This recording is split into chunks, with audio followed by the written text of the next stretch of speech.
So our task today is to continue using the derivative to find out stuff about functions.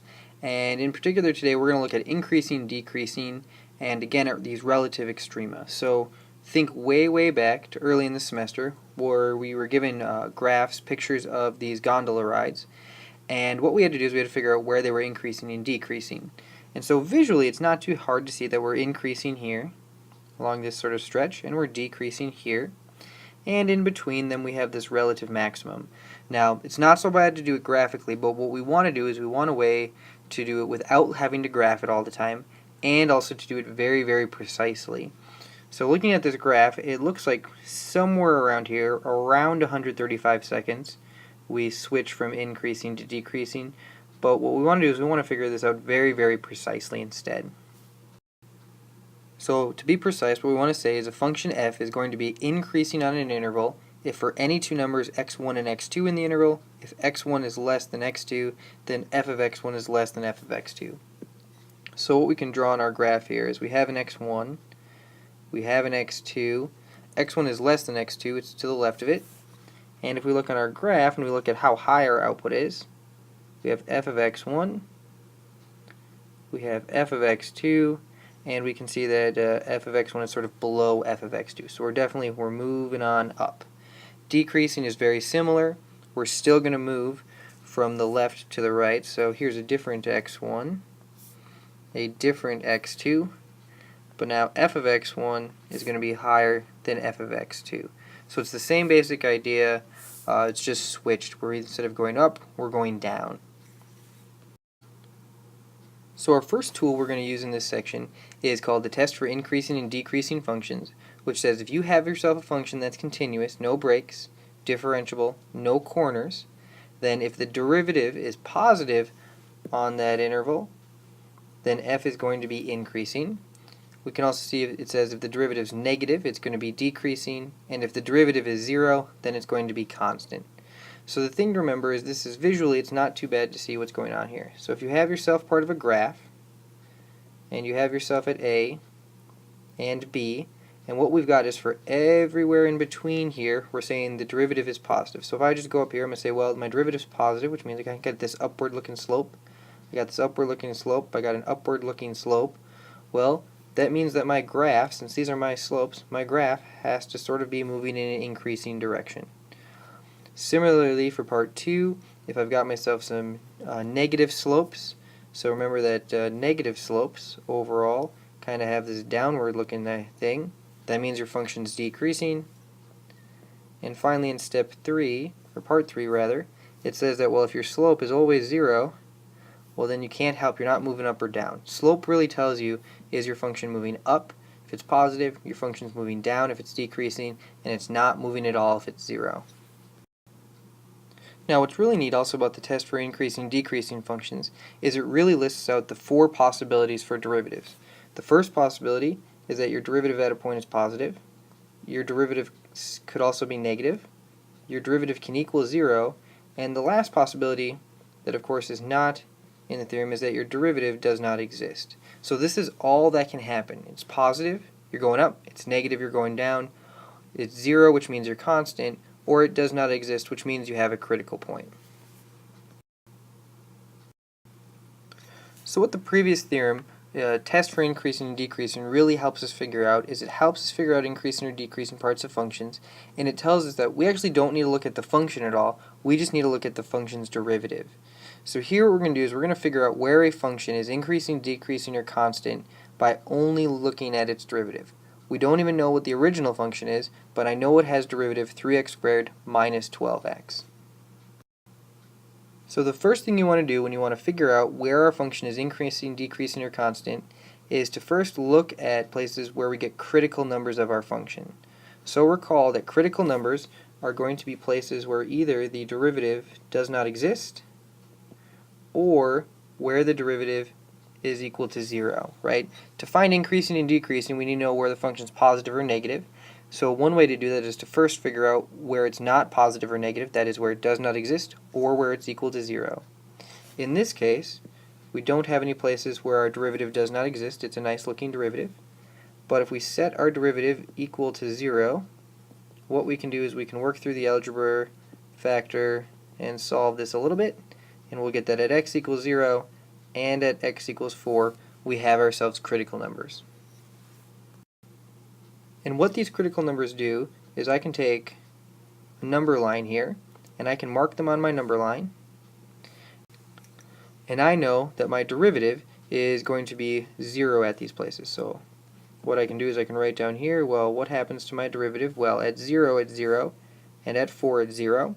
And now what I want to do is I really want to figure out what happens in between these numbers. And I know it can't be 0 or does not exist because I've already found those places as critical numbers.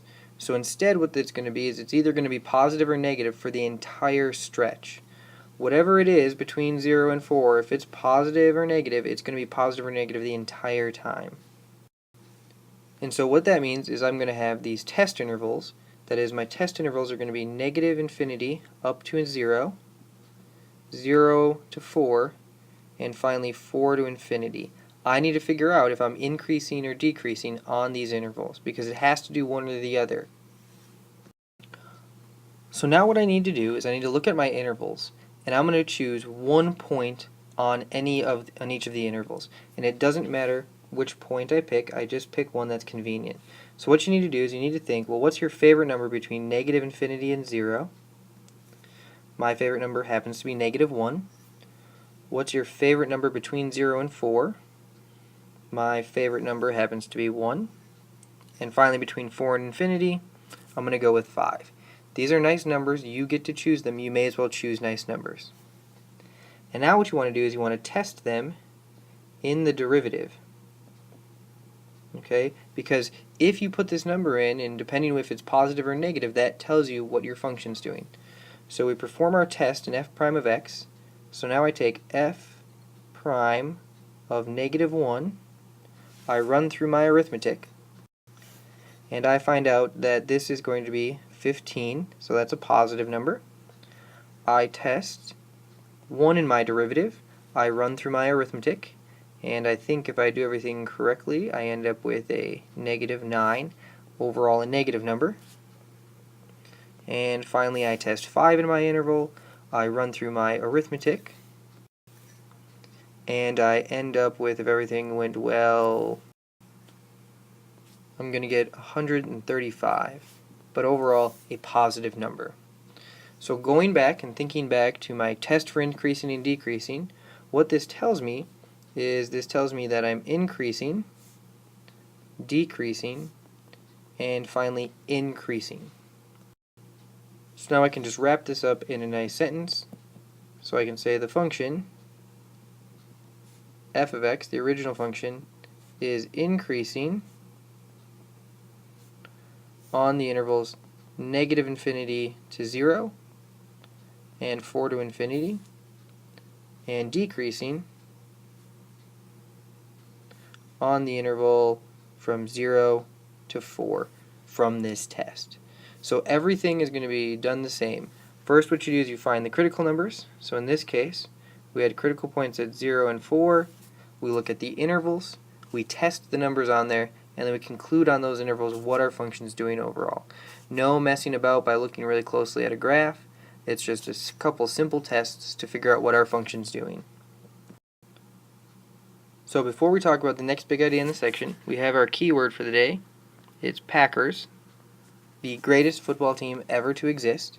So make sure you answer that in your quiz. But now, what we want to do is we want to look at the first derivative test. So think back to when we looked at our roller coasters. It was pretty easy again to estimate where the top of a roller coaster was or where the bottom was. But again, we don't want to estimate, we want to know these exactly. So the first derivative test will tell us exactly where these places are. So the first derivative test says we need to do a couple things. First, we need to make sure we have c, a critical number of a function, and that it's continuous there. It's actually going to be defined at this point, c, so it's a solid dot. We also need to be differentiable around c, maybe not at c, maybe it's not differentiable there, but we can at least find the derivative around it. And what our first derivative test says is it says that if our derivative changes from negative to positive, it has to be a relative minimum. So let's think about what this says. Part 1 says we're going along. We have this point C here. It's at least defined in our function because it's continuous through there. It might not be differentiable, but what we've got is we've got our derivative changing from negative to positive. So that means in our function, we're coming down here. We've got a negative derivative. We change to a positive derivative. Well, what does that mean? That really does look like a relative minimum here of our function. Let's look at what part 2 of this theorem says. So again, we start with the same basic setup. We've got this point C here on our function, but now we're changing from a positive derivative to a negative derivative. Well, that certainly does look like a relative maximum of our function. And finally, what does 3 say? 3 says that if it's positive or negative on both sides, that way it means it doesn't change, it's going to be neither a maximum nor a minimum. So let's draw a picture of what this looks like. So this says that, if you're coming along, you're positive over here, you're a critical point now, so maybe, the derivative is 0 or it's a corner, and then you keep being a positive number. Well, that's not a relative minimum or a maximum.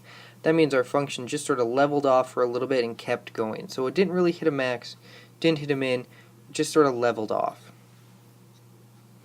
And what's nice now is this theorem gives us a way, without looking at the graph, to really precisely determine where the tops and bottoms of our roller coaster are, if you will, or the maximums and minimums of our function are. So now let's go ahead and make use of the first derivative test to identify all relative extrema and intervals of increase or decrease for a function f of x, which we don't actually know, but we have here its derivative. So the key is we're identifying the relative extrema and intervals for this function f of x, even though we only know its derivative. So the process we go through is exactly the same as first finding the intervals of increase or decrease. The first thing we need to do is we need to find all critical points. So in this case, again, what we want to do is we want to say, well, where is our function, its derivative, equal to 0? Or where does f prime, the derivative, not exist?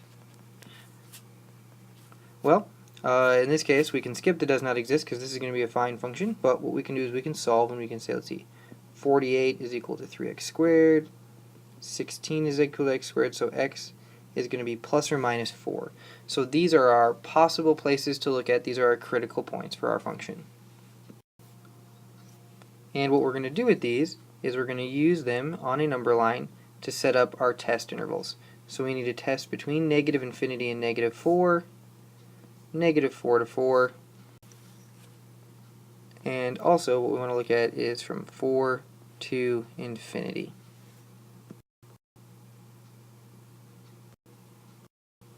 So now our same step 2 as before. We test at least one point on each interval for the sign of the derivative. So remember, our intervals that we had were negative infinity to negative 4, negative 4 to 4, and 4 to infinity. And so we have to decide what we're going to test. Well, I'm just going to choose negative 5, 0, and 5, and we test them in the derivative. So we take the derivative at our test point. So if I put negative 5 into my derivative, I actually can't remember what number I get, but it's positive. If I put 0 into my derivative, it looks like it's going to be negative. And finally, if I put 5 into my derivative again, it's going to be positive. So overall, I went positive, negative, positive. So thinking back, what this tells us is that our function goes from increasing here to decreasing since the slope is negative, and again to increasing because the slope is positive. And what's really nice about this is this also tells us about our relative extrema. Our function was increasing till it got here to negative 4 and then started decreasing. So this tells us that we have ourselves a relative maximum at negative 4 f of negative 4. And also our function is decreasing until 4, and then it starts increasing again. So we have ourselves a nice relative minimum at 4 f of 4.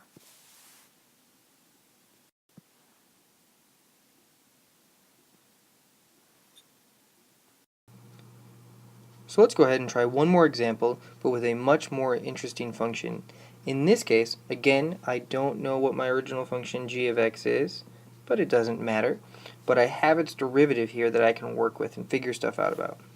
So as always, step 1, I need to find my critical points, my critical numbers.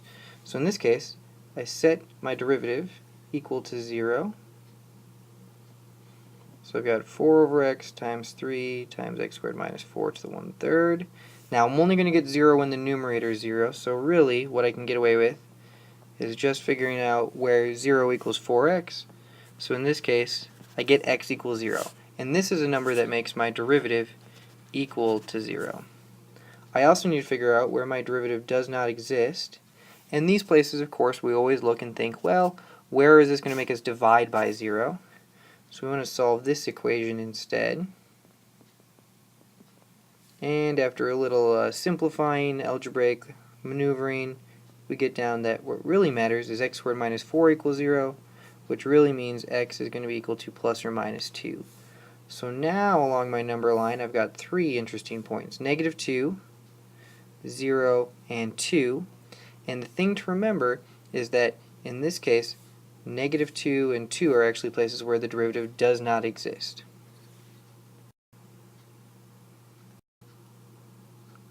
So I will actually tell you what our original function is because it will matter here in a second. But what we've got from the previously is we've got our intervals set up now at least. So we know what our intervals are that we want to look at. We want to look at -infinity to -2. We want to look at -2 to 0. We want to look from 0 to 2. And we also want to look from 2 to infinity. So now we need to pick some test points. Again, test points, you just pick whatever numbers sound good to you.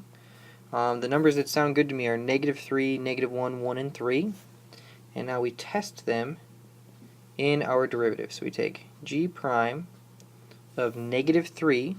We run through the arithmetic on this thing. And overall, we're going to end up with a negative number. We run through the arithmetic on putting -1 into the derivative. We end up with a positive number. We run through the arithmetic of putting 1 in, and we also get a negative number. And finally, when we put 3 into this derivative, we end up with a positive number. So we went negative, positive, negative, positive. So this tells me decreasing, increasing, decreasing, and increasing. And the last thing we want to do is now we want to figure out, well, what about our relative extrema? Well, we want to think, well, what happens here at -2 g of -2? Well, here, since this is actually a number, and what happens is according to this function, we will go from decreasing to increasing. So our function goes decreasing, increasing. What we've got here is we've got a relative minimum. By similar arguments, what we can see is we can see that at 2 g of 2, we also are going to go decreasing, increasing, so we have a relative minimum. And finally at 0 g of 0, well, in this case we went the other way, we went from increasing to decreasing, so we have ourselves a relative max. But all of these are going to be solved in very similar ways. We find the critical points, which allow us to break up into intervals. We test our intervals to see if they're increasing or decreasing, and from these we can conclude where we have minimums, where we have maximums, and where maybe we have nothing happening. As always, try the problems posted, take the quiz, and we'll talk more about this in class. Thank you.